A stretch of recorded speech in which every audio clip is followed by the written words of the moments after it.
大自然是个全然开放却又蕴含无限机微的神秘殿堂，你看得到许多奇妙的生命、动人的美景，但常常无法看透这些美景和生命其实有着复杂微妙的结构、有趣的故事和知识的乐趣。还好，在台湾各个森林游乐区林业展示馆里，有许多国家森林志工。他们在你感性的赞叹、惊呼之后，会提供你更多耐人寻味的讯息。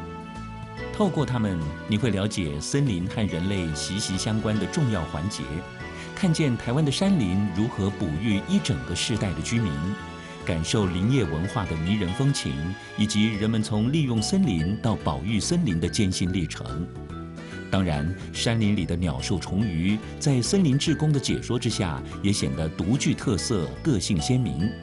更棒的是，他们不是道貌岸然的传道者，而是乐在其中的快乐伙伴。有这么一群国家森林志工，台湾的山林更让人愿意亲近，相信也更能长保青山绿水，经营永续。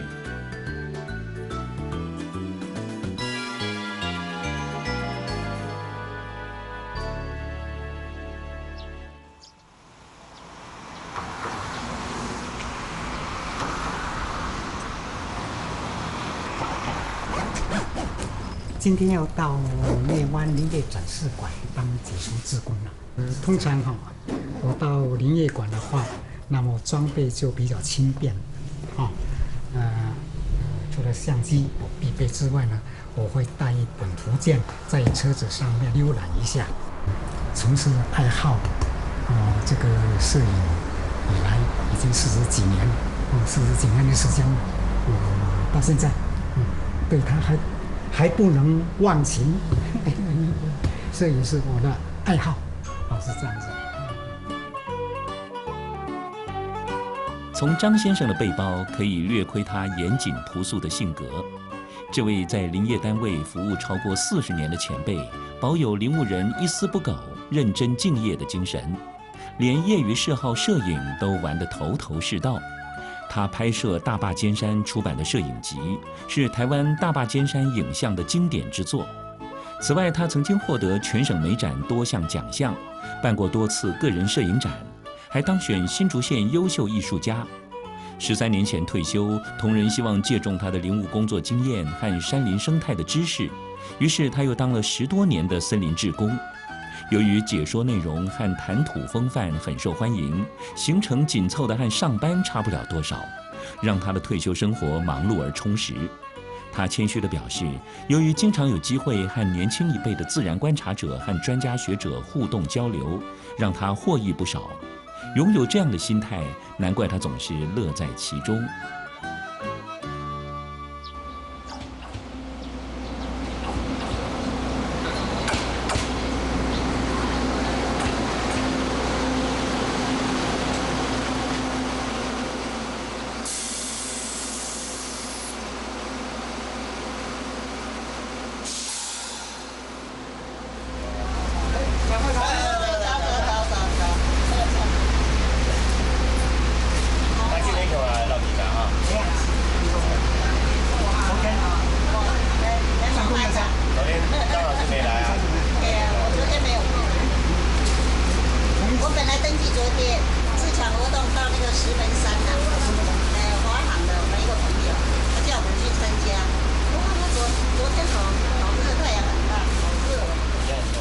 内湾那个聚落，我们林务局新竹林区管理处设有一个内湾林业展示馆，我今天要当解说员去出勤。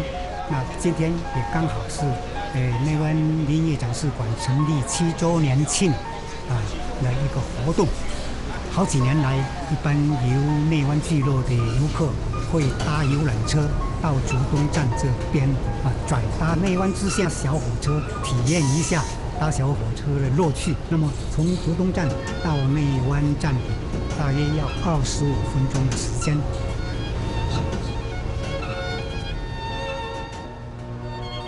8点15分开的内湾支线火车，车上的游客有人吃早餐，有人打盹补眠。张先生却拿出密密麻麻的笔记本开始用功。40多年林务工作，10几年森林志工的经验，加上爱好摄影培养的自然观察眼光，要说它是一本台湾山林的活字典也不为过。但是他总觉得野外的东西永远学不完，尤其喜爱户外活动的人越来越多，对自然的认识也越来越有深度。有时候连小孩子的问题都让他难以招架。他一方面高兴自己还有机会和游客相互激励成长，一方面又担心会被问倒。上阵之前总是一再复习，不敢稍有松懈。这位70多岁的银发长者，能在退休后继续喜爱的工作，投身美丽的山林，说起来实在是一件幸福的事。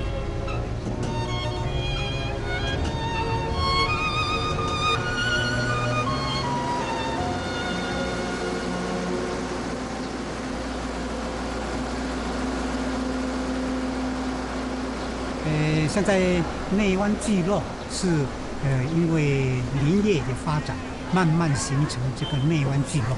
内湾这边呢，有一个林业展示馆，那是新竹林管处把过去内湾工作站裁撤的一个空间，把它打造一个林业展示。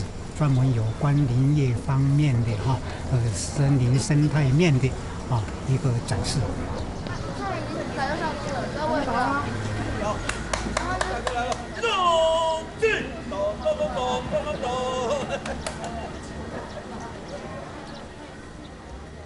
我们新竹林管处的志工分为育乐方面的志工，一个是林政方面的志工。这个在我们林务局里面算是比较特殊的。因为我们一般只有那个育乐的志工，所以林政志工只有我们新竹林区管理处有。因为我们人力现在一直在精简，所以说有很多这跟民众互动这一块我们都需要这个借助我们志工伙伴他们无私的奉献让我们的那个民众能够了解我们林务局在做些什么林务局过去的一些严格等等。志工的来源第一个就是退休的人员包括公务员像老师，还有很大一部分是我们新竹林管处退休的同仁，这个他们对我们原来最了解。那另外就是爱好大自然的一些民众他们也非常的热心利用休假的时间也投入这个志工的行列。那目前我们希望能够吸引更多年轻的朋友，尤其是在学的学生，甚至于是说一些小朋友这国中、国小能够来加入我们志工的行列透过他们可能会更有这个说服力。那我们目前在育乐方面有126位，那林政方面有21位，合计有147位志工。这个工具这一把叫做轮尺，它带有轮子在这边可以游动的那么这个呢是一把尺它可以大小自由缩放那又叫做林尺双木林就是森林的林。过去一个处分伐木区要做伐木之前一定要经过调查，那么调查叫做每木调查。所谓每木调查是每天的每一棵树都要到都要到。第一个要记录树种，这一棵树是什么树，然后呢，第二个步骤就要量它的胸径、胸高直径就把它拉开来，看看我们胸高位置它的直径有多宽有多大，刚好现在这个面是72公分。50多年前，张先生初进林务单位，当时就是这样利用简单的工具进行每木调查。那个时候，台湾正要从战争的残破中站起来，山林资源成了台湾再起的主要动能。林务工作者责任重大，同时也拥有更多的工作尊严和骄傲。如今，他以活泼的闯关和游戏活动，把林业知识传承给年轻的一代。同时也让更多游客发现属于林务人的往日荣光和刻苦精神，激发人们对台湾这块土地的情感。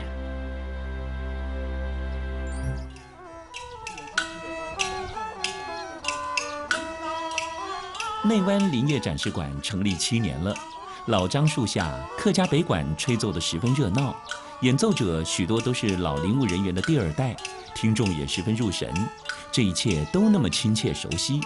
50几年来，在心爱的土地上做着有意思的工作，张先生觉得自己再幸福不过了。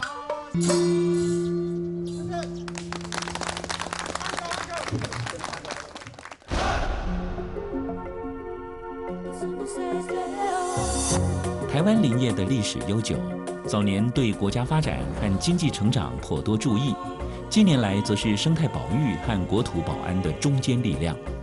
为了推动生态旅游、自然教育，保存台湾的林业文化，林务局在全省各地成立多处林业展示馆，配合地区特色，以生态影片播放、林业文物展示、木工教室、木雕艺品展示等，让参观者认识台湾林业。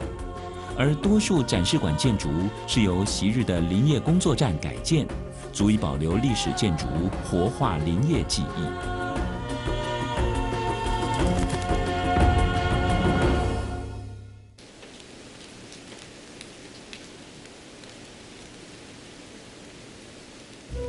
这是个雾雨浓浓的周末，东眼山隐隐约约，就连打着伞散步的成群游人都显得十分安静，大概正暗自感慨来的不是时候，什么也看不到了吧。事实上，只要透过有经验的解说志工，就会有精彩的东西可看。今天有个营队要来观察萤火虫，国家森林志工已经忙了2天了，相信参加者应该不会空手而回。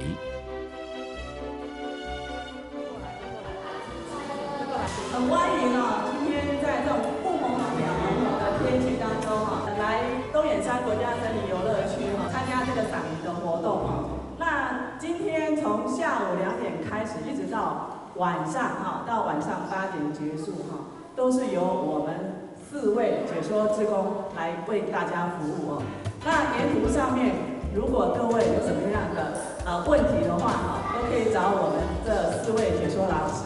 然后另外还有我们的专案教师的部分哈，那专案教师的部分就是协助我们周边哈有一些工作，比如说你们要的东西，或者现在就是家里的一个包括莉莉老师在内的几位国家森林志工，经验丰富，学养深厚。但是为了这个营队，2天前就开始排演、编选教材，想出各种让参加者容易理解的教法跟活动。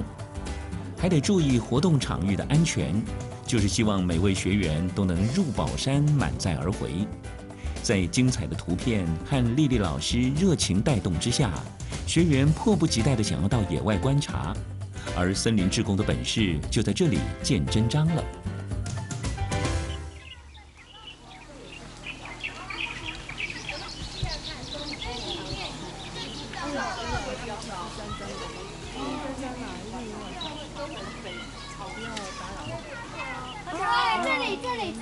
哦，你看越多了。哦，这个是白斑筒金花。哦，白斑筒金花。哎呀，真的。好，你看，那个呢？这里有一只，这里有一只，这里都飞了，扣头虫的样子。你看这只白斑筒金花虫哈。哦，白斑。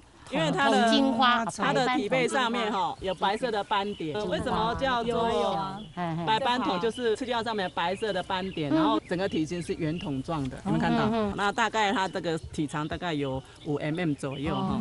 然后这个白斑筒金花虫哈，这个是雌虫，通常它的雌虫会在产卵的时候把自己的粪便裹在那颗卵上面，慢慢用它的后脚去转那颗卵，将自己的粪便裹在上面。我想问你们，如果像我们做妈妈的就知道，为什么要把卵上面裹上大便？敌人才不会吃啊！敌人才不会吃。让他的小宝宝出生也可以吃大便吗？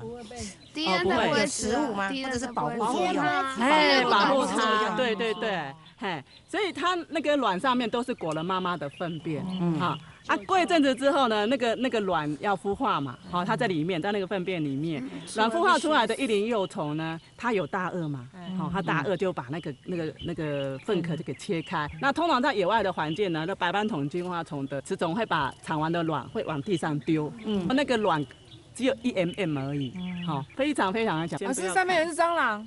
蟑螂，小强啊，小强啊，啊，是小强啊，2只啊，这是蟑螂啊，我还以为是萤火虫，当一定会小强，我先离开好了。哎呀，你会害怕？男生会害怕蟑螂，会被他笑。真的山上的蟑螂很漂亮啊，对啊，很干净。你要怎么保护？怎么保护？你保护你妹妹，叫的比你还大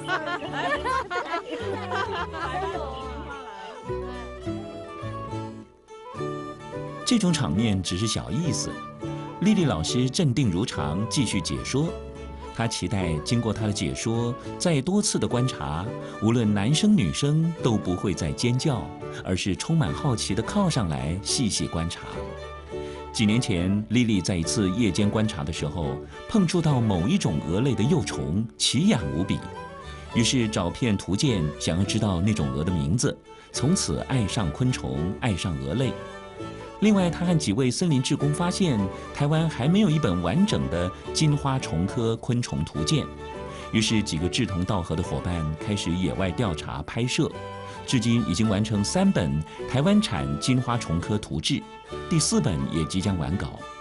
从森林志工到昆虫专家，这样的历练和成长，让这位2个孩子的妈不再只是从家庭和孩子获得成就感，也让她更有神采和自信。哦，白汉呢？对，有吗？可以看到吗？有一只在石头上面那个。不光光是给。不管我给。还有机关枪声音就是白喊。哎，斯文豪啊，那是什么种了？哦，就是那个斯文豪。哎，斯文豪是赤蛙。它这种稀有型的，台湾有32种青蛙，对不对？哈，青蛙也会蜕皮哦。青蛙也会蜕皮。对，看到那个青蛙在蜕皮的时候才好玩的。我就曾经哈，哎，你有看到对不对？皮吃掉。他那时候在我的队伍上面，结果我们那天就夜观哈，夜观的时候看到一只盘古蟾蜍。那个小盘古蟾蜍的小蛙，它就在蜕皮，然后小朋友就很惊讶，你知道，全部都靠过去。对啊，那很难得看到。对啊，哎，可是它在蜕皮的时间，它必须要分泌一种物质，让它的那个表皮跟真皮分离。第5次参加这个活动，然后假如有老师讲解的话，就会比较了解这边的生态啊，动物喜欢的环境，植物的生长地点，植物生长的习性。假如没有老师讲解的话，只是走过去看看。然后走马看花就不太了解。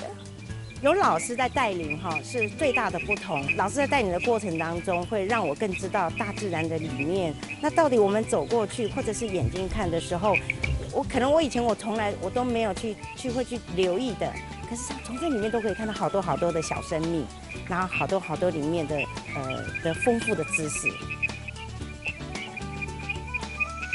晚上在步道行走的时候，大家务必留意哈，对于身边你要用你的手电筒看一下、找一下啊，就是说，有没有蛇出现哈？那跟着我走，不要走在我前面啊。沿路上也有很多的青蛙，比如说水沟上面，它有一些落叶腐殖层，那就有一些青蛙会在那边产卵，甚至土坡上哦，你也不要失去观察的机会哦。如果看到萤火虫，我们叫你们关灯的时候，你们就要集体关灯。玻璃纸啊，要照到那个手电筒上面。那手电筒，你不要说因为看到萤火虫，然后手电筒也开着。其实有时候不用那个手电筒哦，那静静的欣赏萤火虫哦，其实是蛮惬意的一个享受。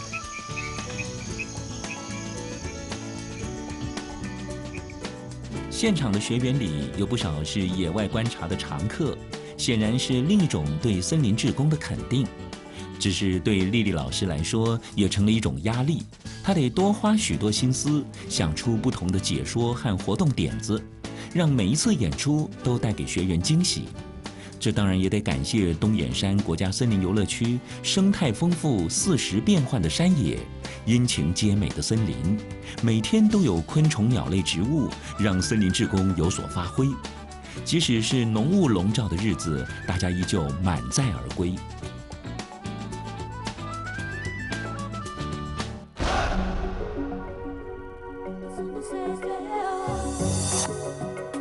台湾的国有林地占全台土地面积45%，需要全民参与协助管理，永保好山好水。凡年满18到70岁、身心健康、对林业各项工作具有服务热忱与兴趣、愿意参与志愿服务的社会大众，由各林区管理处每年采公开或推荐的方式征募，经任务编组及教育训练之后，可以协助林木保护、森林游乐、林业行政、自然保育、集水区治理和资源调查等工作。